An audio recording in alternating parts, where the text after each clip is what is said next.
All right, and welcome back to The Light. We are coming to you live from Curtis Lackland's annual All-Black Affair for the League of Municipalities.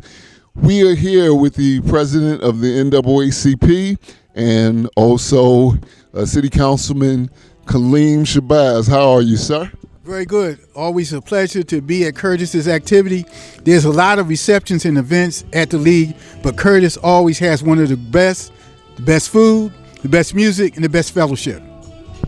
Well, thank you for taking the time to talk to me. I've been wanting to get you in the studio, but since I know you've been busy, I wanted to ask you this. What is your take on the November 4th election? A lot of movement there. Well, I am very excited about the turnout for the election. I think that it showed that people in New Jersey rejected the Trump outlook on how we should run our state, how we should run our country. When Mr. Ciccarelli said he wants to do in Trenton what President Trump did in Washington, I knew right then that he was out of step with South Jersey and really all of New Jersey. And the victory that Governor-elect Sherrill and the Lieutenant Governor had shows that. So I think that we are in good shape in New Jersey. Hats off to the mayor, his whole team won, to the new assembly person, Maureen Rowan, who won her seat in assembly. I think we're going to get some good things done. We have a black agenda that had a press conference today at St. James AME Church, and we have some very specific, concrete things that we want the administration to do, and I am very hopeful that they will be done and that we'll make progress in New Jersey. Well, you talk about the black agenda. Let's rap about that for a second. What is one thing that you would like to see done within the first 90 days, be it Mikey Sherrill or Maureen Rowan? Well, there's so many things. If I have to just boil down to one, affordability as it applies to communities of color.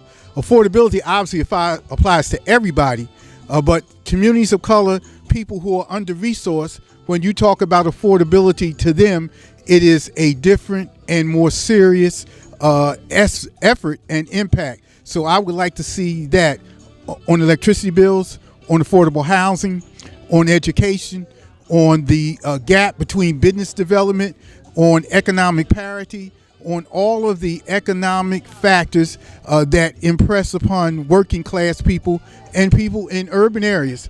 And my thing with that, Brother Tyler, if we do that, if the new administration does that, if they address the issues that affect under-resourced people, that will help the whole state. So I would hope that they would look in their first 100 days to move on those things of affordability, and especially as it impacts urban areas and under-resourced people across the state.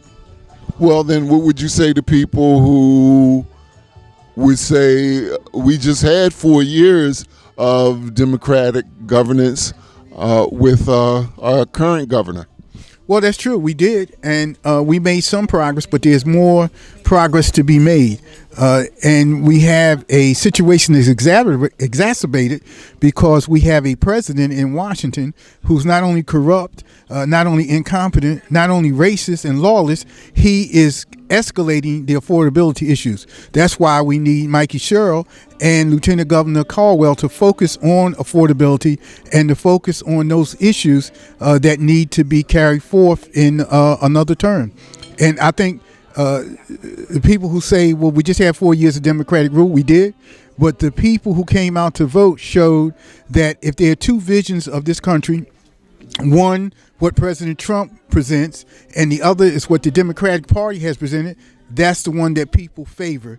And I think that's the mandate that Governor-elect Mikey Sherrill has. And I'm hopeful that she will carry that mandate out along with the capable assistance of Lieutenant Governor Dale Caldwell. Let me also say that 94% of people of color voted for Governor Mikey Sherrill. 94%. That is a overwhelming majority, and it says to me that the agenda that we have is an agenda that not only resonated with those 94,000 people. What I would dare say, if you look at the components of that agenda, it would resonate with working people and people all across the state who are fair-minded and who are rational and who want to move the state forward. Let's talk about the 94%. 94% of people of color came out to support Mikey Sherrill in the past election. Does that mean that it is also a mandate that issues for people of color and concerns for people of color definitely be addressed sooner and not later? Well, I would hope so. And let me just say, that's a good question, that the issues that impact people of color, the 94% that voted for her, also impact the rest of the people in the state. If you address issues of affordability, you impact everybody. If you address issues of the criminal justice system and the inequities in the criminal justice system, you affect everybody. If you address affordable housing, that impacts on everybody. If you address the utilities and the rise of utility bills, that affects everybody. Any area of concern that government has to address that people of color are concerned about impacts the whole state. And that impacts everybody, and that's something that the incoming administration, I'm sure, is going to be attuned to. And those of us in civil rights and social justice, it's our duty to make sure that we keep that before them. And I am sure that's going to happen. If you're just tuning in, you're listening to The Light, powered by AtlanticCityFocus.com, and we're here with Kaleem Shabazz, who is also the president of the NAACP as well as the city councilman. Let me ask you to put on your NAACP hat for a moment. I heard through the grapevine that the Freedom Breakfast the Freedom Dinner now is, the planning for that is underway. Anything you can give us on that? Well, it has to be signed off on by executive committee, but I am sure that they will support it. We have confirmed our keynote speaker as the present Lieutenant Governor-elect. By that time, he will be the Lieutenant Governor, Dale Caldwell, who has shown that he understands and knows where South Jersey is. He was here several times during the campaign. He was here, as you remember, when we had the 100th anniversary of the All Wars Memorial Building, August 15th. He was our keynote speaker there. He was here several times since then, and he has confirmed that he will be our keynote speaker for the Atlantic City branch NAACP on April 25th, which is the last Saturday in April, at our Freedom Fund dinner at Hard Rock. And we are honored to have him. We are honored that he would accept that speaking engagement. It'll be one of the first engagements after he's sworn in. He gets sworn in January 20th, 2026, and several days after that, April 25th, 2026 will be our Freedom Fund. He will be our keynote speaker, and we are ecstatic about his acceptance. He is a singly qualified government official and public servant. He is the president of Centenary University. He has been on the New Brunswick School Board for several years. He is an entrepreneur. He is a person of faith. He's a Methodist minister. He is a civil rights advocate and social justice advocate, and I am sure he will be an outstanding candidate outstanding functionary as Lieutenant Governor. And he's someone who can carry our agenda forward because he's part of our agenda. And I am very happy with him and Governor Sherrill in office. All right. Thank you. Is there a way for people to get tickets yet, or do we have to hold on? Hold on for a minute, but we're going to be up and running very shortly. We have a outstanding committee of young, energetic people who are working with us. We'll be putting out a hold the date at our December meeting. The hold the date cards, December the 8th, which is the second Monday in December, 6 o'clock. We're going to have a special holiday meal that is underwritten by Dr. John Regis, and we're going to have a special guest speaker that I'll let you know very soon who's going to talk about the Black agenda and some issues that are affecting all of people of color in New Jersey. So, and at that point, we'll have all the information about the Freedom Fund. The ticket price is $150. I can tell you that right now. The ticket price is $150.